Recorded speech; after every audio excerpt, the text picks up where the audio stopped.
I'm Ryan Milliken from Hardway Performance, and you're listening to the Diesel Podcast. I'm Dimitri Miller with No Zone Diesel. This is Anthony Raines from XDP. This is Jaron Holder from Holderdown Performance. Corey Willis from PPEI. I'm Drew with D&J Precision Machine. I'm Pinky. And you're listening to the Diesel Podcast. Diesel Podcast. You're listening to the Diesel Podcast. The Diesel Podcast. The one and only Diesel Podcast.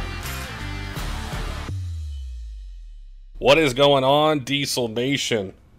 We're glad that you guys could be with us today. We've got a really cool episode about towing setups on 6.7 liter Cummins trucks, from engines to transmissions and basically everything in between. Before we jump into the podcast, though, we want to thank our sponsors that make these episodes possible. ATS Diesel Performance has a ton of cool drop-in turbos for your Duramax. No matter what year it is, they've got basically everything in stock ready to go. Make sure and hit them up. Go to dansdieselperformance.com. We also want to thank Amsoil. They are the first in synthetics, and they have a ton of products for your Power Stroke, Duramax, or Cummins, whether it's engine oil, filters, gear oil for your differentials, tons of different things. Make sure and check them out. And then we also want to thank Diesel World. Diesel World is the #1 authority. If you're into diesel trucks, you want to know what's going on at events, you want to see build sheets and write-ups and coverage of basically anything diesel, make sure and check them out at dieselworldmag.com. All right, let's get to this 6.7 Ultimate Towing setup with Greg. Greg, it is great to have you on the Diesel Podcast today. How you doing? Good. How are you doing, Patrick? I'm doing awesome. I have been watching your YouTube videos forever. I think everyone in the Cummins world knows who you are. It's been a while. It's been I think I've been doing videos for about a little over a year and a half now. So awesome. Yeah, I think I was like, who hasn't heard of Greg? But for any of the guys out there that haven't, tell us a little bit about your channel, what you focus on the episodes, and like how many you release per week, and what you're doing. Sure. Yeah, my name's Greg. I have I guess you would call a fairly large YouTube channel. It's pretty just, me, myself, some friends, and, mostly based on the Cummins platform in the diesel industry. I have quite a few projects going on myself, and it's more of kind of like I guess you would call a day in the life of what we're doing that day, revolving around, truck stuff. And that's what I've been doing for the last year and a half or so. I try to upload 3 to 4 times a week, so on a pretty consistent basis. Every day is kind of something a little bit different, but that in a nutshell is kind of what I do as a side thing. I still have my normal job as well, so kind of do that after hours kind of thing. And the parts that I've seen on the videos are awesome, but the episodes and your whole channel really strike towards, I think, what everybody who gets bitten by the diesel bug, how they got bitten, which is you have a truck, you invite some friends over, you might need help installing parts, or you get 2 or 3 trucks together and you spend all afternoon or weekend cranking on something so it's ready to drive to work on Monday, and that's and then it snowballs, and next thing you know, you need another truck, so the other truck can do all the fun stuff. So yeah, it's never ending. It's a slippery slope. Oh, very, very. That's for sure. Well, I had asked our listeners, like, hey, we're gonna have Greg on. What are some questions that you want us to ask him? And I'm just gonna rattle them off. But the first one was, how do you balance creating content and videos for your YouTube channel and then everything else in life, whether it's going to events or work or all those different things? What's your secret to balance? Oh, I don't know if it's a secret. It's a lot of, I guess you could start off by, not sleeping a whole lot is number one. Number two would be, having a very understanding wife, to allow me to kind of, do all of this stuff. And she's just been awesome. She's a, number one fan, but, it's not easy. It's a very delicate balance. It's, how do I want to word this? It's kind of, I guess, time management. There's only so many hours in the day, so it's not easy. And if you were to ask my wife that question, she'd be like, it's pretty easy. Greg runs around with his head cut off all day long, and is constantly on the move and always here, always there. So, you always kind of got to take a step back sometimes and, okay, should probably stay home today and, hang out with the family. So that's a balance that a lot of guys on our podcast have talked about, whether they're doing, whether it's a UCC truck or DPC truck or it's ODSS or something like that, is the balance can be really hard to find. And guys like yourself that do find it, it's kind of like everyone wants to know, well, how do I balance all this stuff? It's so easy to get lost. One, in websites that sell parts. Two is reading about parts. Three is waiting for the parts. Four is putting the parts on. Yep.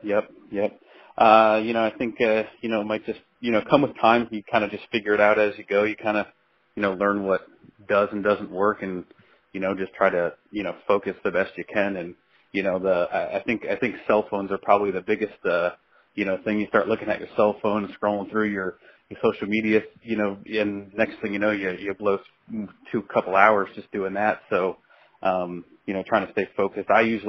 Normally I will have like a plan for that day of how I kind of expect things to go. Sometimes they don't go anywhere close to that, but if I try to plan out ahead of time, usually I can check more things off of my list of that day. If I don't get them all, at least I have them up there to check off during the day. So that is so important. I have to do that. There's a ton of good apps that are out there.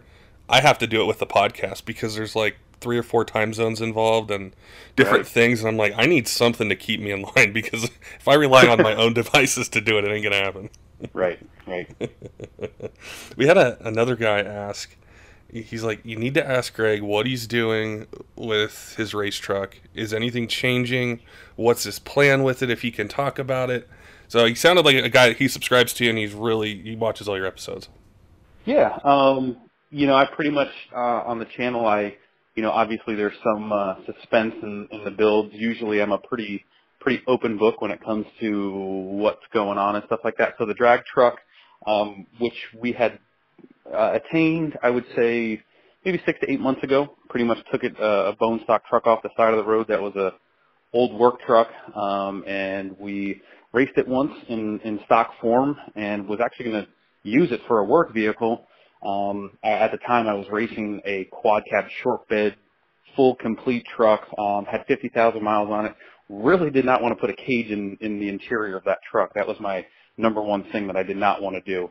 So kind of did a little flip-flop in turn, kind of took this regular cab off the side of the road and kind of took that because I had a beat-up body, had a little bit higher miles, and that turned that into really I wouldn't call it a Pro Street. I would call it a Pro Street / 590 class is what we'll be running next year in the ODSS series, racing series.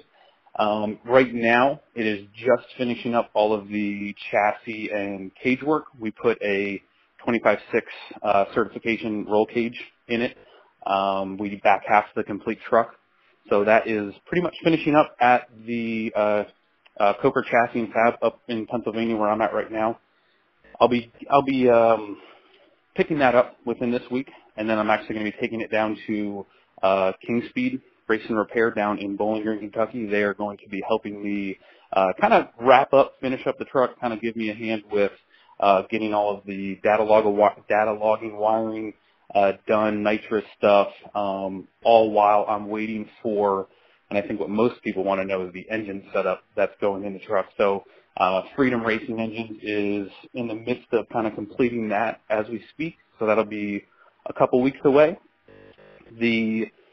I guess you would call it the spec sheet on that is we're going to be using a Hamilton 6.7 solid block, along with a lot of other, some of their recipe, their race recipe. So it's going to be a completely solid block. There's going to be no coolant circulating or anything like that. So it's pretty much a straight race engine. There's no street use about that. So that's kind of, in a nutshell, where the drag truck project is, where it's going, and how it's going to progress. The goal is to still make some passes by the end of the year. That's going to be cool. I know Chase and the guys at King Speed, they know how to go fast, and so do the Freedom Racing Engine guys. So. Oh yeah, that's for sure. So it should be a very fun, exciting, wild trip. So I'm definitely looking forward to completing it and using it and racing it. So Now, have you ran into the same thing I know a lot of the UCC guys did which is, what kind of transmission am I going to run in this? Are you going to stick with a 48? You thinking, kind of, oh, maybe I'll go to a whole different setup? Is that still kind of up in the air? It is still a 4-wheel drive truck, so we still will be using a 48. Muldoon's Diesel in Newcastle, Delaware does all of my transmission work, and we've kind of teamed up with the guys at Suncoast as well. Suncoast is really, leaps and bounds is improving how to take, 2,000 plus horsepower and get it in, trucks that are living, making passes all year round. I mean, the weakest link is now that these engines are making consistent super high horsepower numbers is everything else. It's the transmissions is not trying to pull them every couple passes is the challenge. So John at Muldoon's and with help of Suncoast, we're going to come up with a unit for my truck and hopefully have no issues. Isn't it crazy how over the last 3 to 4 years the power in the engine development has gone so crazy that now we're like, the transmissions won't hold, like, this full billet 48 with billet drums and all this stuff. It might not be enough. We got to innovate it. If you've been around or in the diesel industry for, I guess you would probably say longer than the last 3 or 4 years. I kind of started when I had just graduated high school, and 10 to 12 years later, it's crazy how it's gone from, oh man, your truck has 600 or 700 horsepower. That's like the baddest thing ever. Now it's like, that is pretty much doubled to the point where that's the norm. Oh, 1,400 horse on the street? Sure, that's pretty cool. It's been wild, that's for sure. Yeah, I remember, gosh, when I started, like 900, 1,000 was insane, and now it's like, that's almost every other street truck, depending where you're talking. Oh yeah, yeah, for sure. Yep. This third question, I think we're going to be able to spend a ton of time on it because it is one of the most asked questions we get on these. I'm not racing. I'm not going into a race series. I'm not doing UCC or DPC.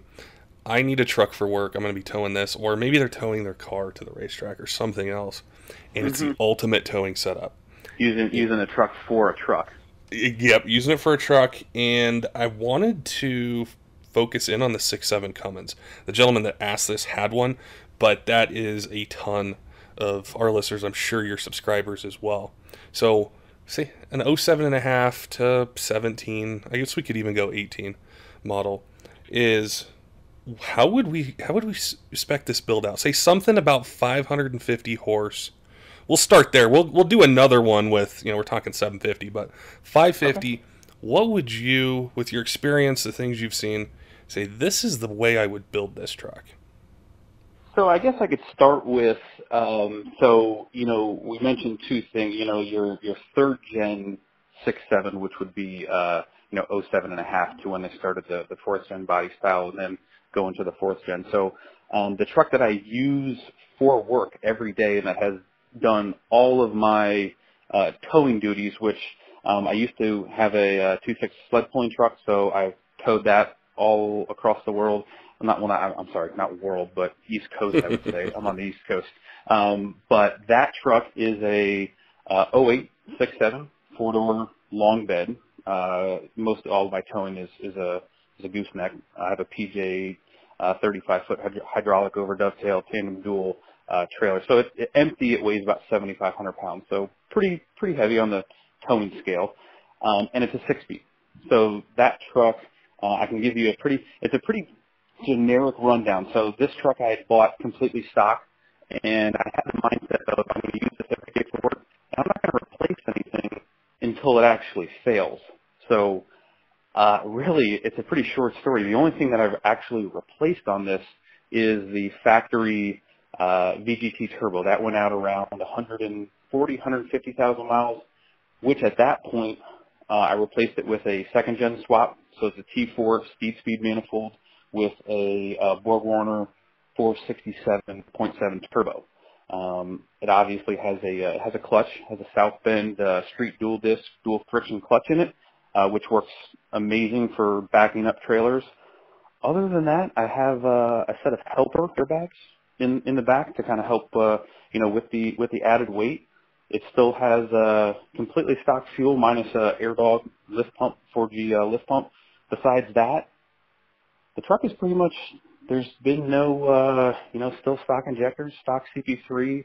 I would say that truck, power-wise, is probably right in that ballpark. Has EFI Live tuning from HPP, and it's just been, that truck now has a little over 200,000 miles on it, and it doesn't miss a beat. I drive about 200-300 miles a day on it, and then up until recently, which I've now upgraded the tow rig, I guess you would call it, has done all of my towing duties, hauling around all my trucks to all the race events. So it hasn't skipped a beat. One of the questions I know a lot of guys are going to have is, how did that 467, how does it spool, say when you're traveling over higher elevations or, going across a pass? Do you still get that response you do at sea level with weight behind you and going up in elevation a little bit? I would say that I don't have the experience in higher elevations. I will say that most of all of my stuff is at sea level, and the fact that most people will ask me, they'll ask me, what do you think about that, 67.7? My first thing is your truck a stick or an automatic? Because I think that has a lot to do with it, if you're going to be an automatic truck and add in higher elevation on top of that, you're probably going to want to back down that size just a little bit. I know a lot of guys are doing, 64s, 63s seem to be a pretty popular option. So somewhere right in that, 63, 64, 67, depending on the other thing is, for me, that doesn't feel like any lag at all. I've driven a lot of higher horsepower stuff where the lag doesn't really bother me. Somebody who might not be used to that might feel completely different to them. So kind of depends, but somewhere right in there will be, the happy sweet spot. And did you do any valve train work or throw a set of ARP head studs on the truck, or is it? Oh, right. Okay. Yes, I did. Mostly like the first step in any of usually most of my builds are, I use ARP 625s on mostly all of my 6.7 projects. Not that they are necessary. You can do the 2000s or what people call 425s, but I usually opt for the 625s. But yes, I did. I've had head studs in pretty much everything. That is a really good point that you brought up, because a lot of guys are like, well, should I spend the $1,200 or whatever the price might be on the 625s, or do the ARP 2000s? And it seems to be, if you want to do it once and just be done, just do the 625. And that's, I think I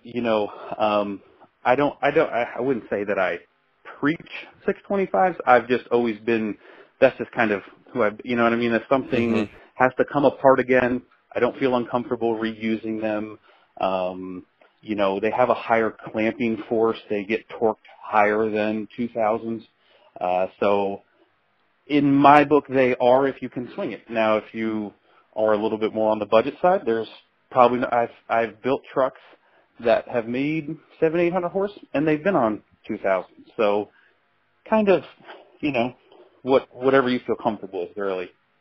It's probably a combination of like turbo and tuning and different things that factor into the cylinder pressures and the timing and everything else into it, whether you can do one or the other. And I know the guys out there are like, well, I didn't get a G56. I have a 68 RFE. And the really cool thing about a 550 horse setup is you don't have to get really into some of the higher end 68 RFE builds.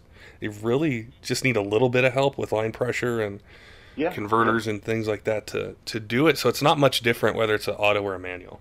Right. Yep. And that's so my new tow rig is a 2018, and this truck is going to be, it's not so much. It can obviously still be used for work every day, but this is going to be more set up for towing my newer, bigger enclosed trailer around. It's an 18. I equipped it with 410 gear ratio for a little bit, better low end when you're towing. And it does have a 68 in it as well, which I kind of opted for as a little bit easier when you're sitting in traffic instead of using your left foot all the time.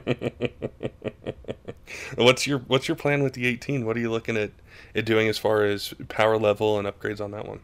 I think we're going to take it through the gamut of, and I guess I probably have to admit right up front, like I usually do stuff very minimally, and then it, just like everything else, kind of snowballs rapidly.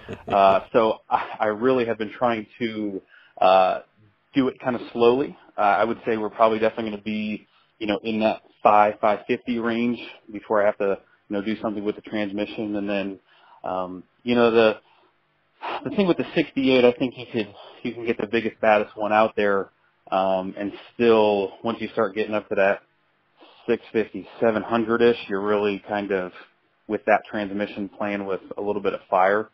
So, and I personally, if you're really just going for a straight towing, now obviously you could tow with 1,000 horse if you really wanted to and had it set up for that. But for most people, I'm not, 650, 700. I mean, that's plenty. That's going to move.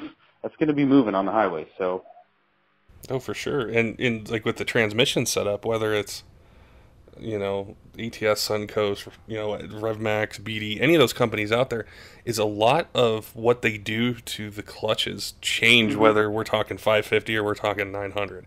And they may not lend themselves to towing at 700. So that all plays a big role, like you mentioned, with where are we building this truck towards, and is the platform even designed for 1,000 horse tow truck? Probably not on a 68 RFE, but yeah,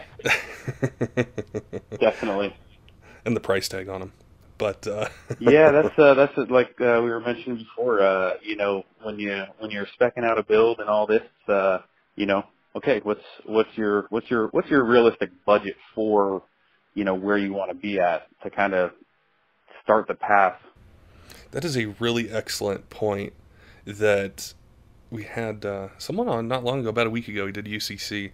He's like, the number one piece of advice I'd give someone is pick your goal, and you will save so much money doing that versus changing turbos, injector, CV3, all these different things along the way. You'll spend thousands more doing that. I think one of the I guess to flip it around, people asking me questions, and I think the biggest question that I get, and it may not be specifically just one question, but it's a lot of setup questions. It's a lot of, what do I do? Where do I start kind of thing. It's like, okay, the first thing you got to tell me is, how are you using the truck? What do you want to do with the truck? What's your power goal? And what's your budget? You got to have some of that aligned, because you could want to have 1,000 horse and not have the whole budget, and there's ways to get around and do it if you don't plan on really. It's just a lot of, you really got to sit down. Here's what I want to do with the truck. Here's how I'm going to use the truck. Here's my budget, and kind of go from there, because you can, there's so many different ways to cook a cake that you could get to the end result a lot of different ways. That's a really good point. I was just thinking, say we want a 750 horse truck that tows, or an 800. Well, are we starting with that goal, or is it, I'm kind of bored with 600, 650. Now I need a different turbo setup.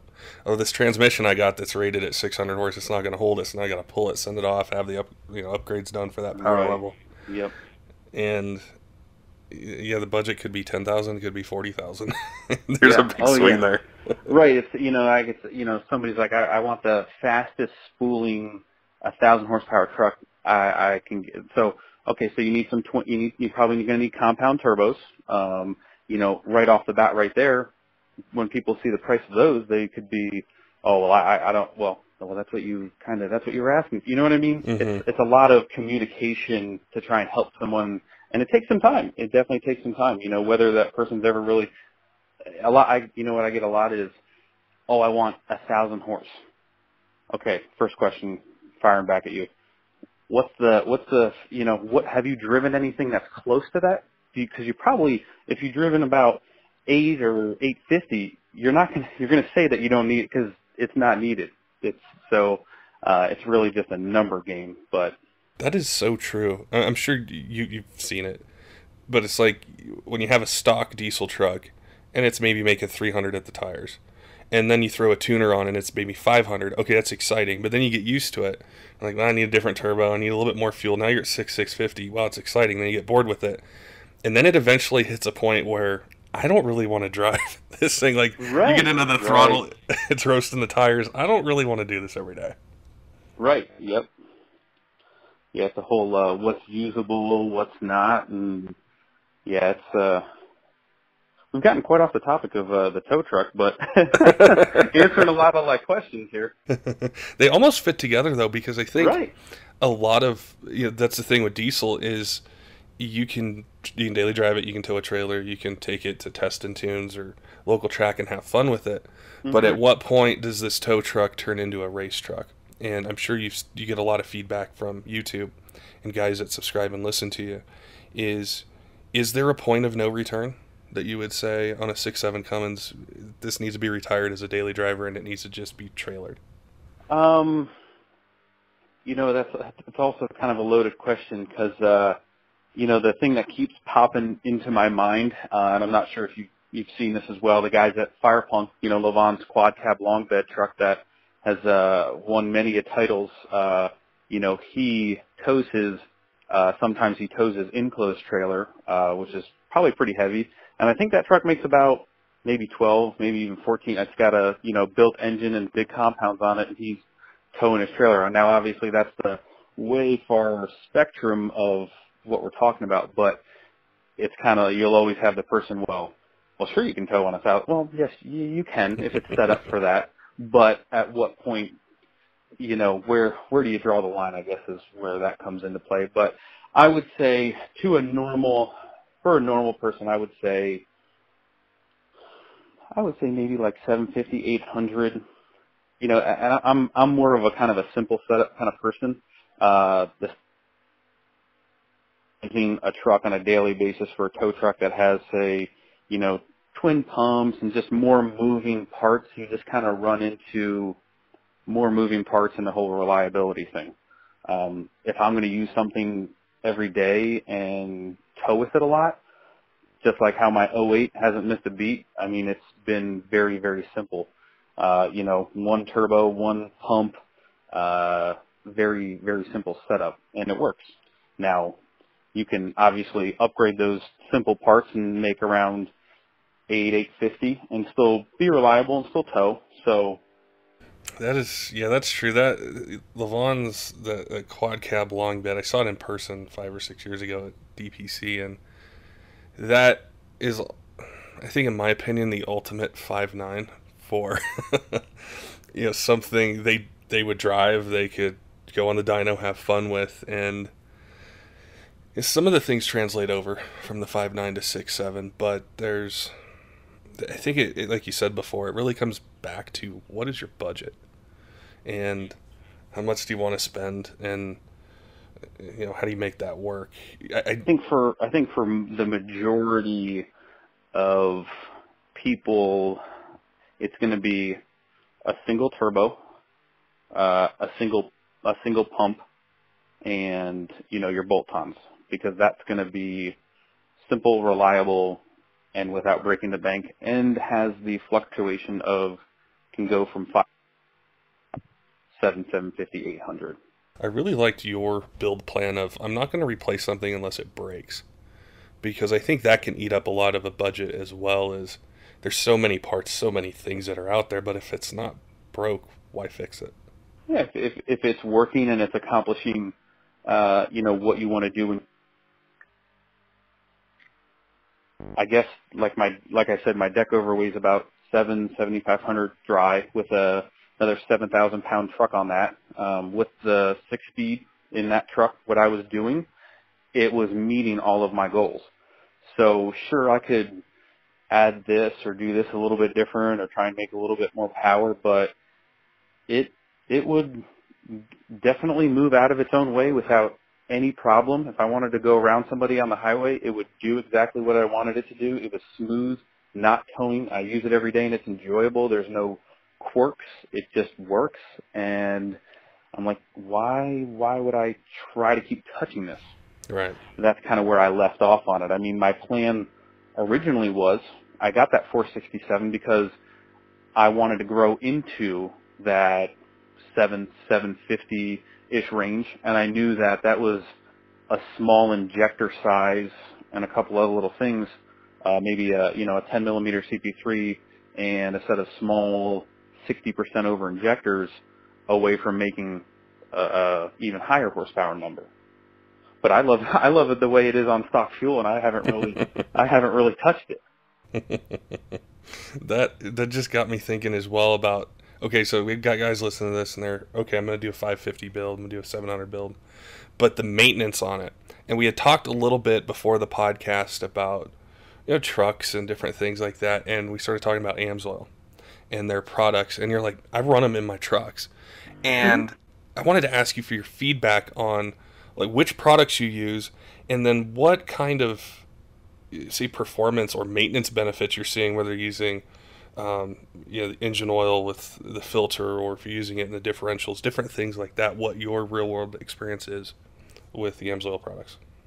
Yeah, I mean, I do run Amsoil quite a bit. I think that they are just a top tier company, and I usually, if you've kind of been a consistent viewer, most people know that I tend to go a little bit over the top, and I usually try to, get the best stuff possible, no matter if it's, fuel system air, just down to regular maintenance and fluids and stuff like that. So I do obviously try to use Amsoil. I use Amsoil in my differentials without a doubt, engine oil as well. So this stuff does works very well. So I use that. I use the Cummins Mopar oil filter most of the times because it's readily accessible for me. I know there's that could be a whole nother topic, but we're not going to get into that. I think people tend to go a little overboard with that conversation. But I usually try to keep stuff very simple and just use good quality, stuff wherever I'm, doing OEM maintenance, stuff like that, like using OEM stuff, seals and bearings and stuff like that. So that's a really good, a really awesome point about these trucks like yours, like your tow truck, is how many miles you put on, how much you drive. Well, you have these great parts, you have this power level that you want, but the maintenance sometimes gets overlooked, whether it's, like changing the fuel filter and water separator on a faster air dog kit, or the oil changes or coolant, just different things that can sometimes be overlooked, but they can affect reliability and how well that towing setup performs long term. I think that's not to get off on another tangent, but a lot of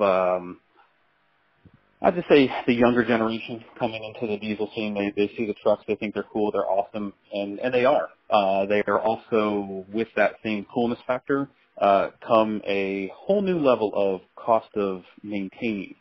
So we had bought a first gen truck, a project truck, which we still have. The first couple months of that build on the channel was we went through everything, brakes, seals, everything, because that's like the last thing you want to be on the side of the road or dealing with when it fails. You want to try and do that ahead of time. And I think that when you're buying a used diesel, because sometimes, people use them as just regular work trucks. They're not their passion. They're not their goal. They're just A to B means of work. So when say a young guy picks up a truck, he wants to go fast, and I don't blame him. But like you were saying, the maintenance is really, I can't stress it enough, because the wheel bearing, stuff like that, it's not cheap, but you want a solid truck when you start modifying and making more power. I think your insights and your experience have given a lot of direction to the guys who are just like that, where they like their diesel truck, they need it, they use it, they're not racing, is stepping back, thinking of what's my budget, how much power will I need it, and then what kind of basic upgrades. Like 550 isn't that hard, or even 575, you can still have a truck like yours. Yeah, the new fourth gens, with how far the tuning has come. I mean, you're at 550 with a couple parts and good tuning. Yeah. So that's that's a very easy goal to attain. It is, and then it's a matter of, are you happy with it, or are you getting bored and want that 750? Oh, it's not a matter of if you will, it's a matter of when and how quick you will be looking for that next 100, 200 horse. That's for sure. Now, where, for anyone listening that's like, I want to follow Greg's channel, how do I find him on there? What's the easiest way to look you up on YouTube and see what you're building, and basically everything we've talked about on the podcast? My last name gets a little confusing, so usually if on Instagram and YouTube, if you punch in Greg_A, which is the first, my last name is Alberalla, but it's kind of hard to spell. But usually Greg_A is my Instagram, and will come up on YouTube pretty easily. I am definitely going to be following what you're doing at King Speed and Freedom Racing Engines, and what you're putting together for ODSS. But that sounds really cool. yeah, it's definitely it's gonna be cool. That's for sure. I'm very excited and very looking forward to kind of having it all come together at the end, and that's where you see the finished product and you're ready to use it. Awesome, Greg. I appreciate your time today, chatting with us and sharing your experience and expertise and helping our listeners out.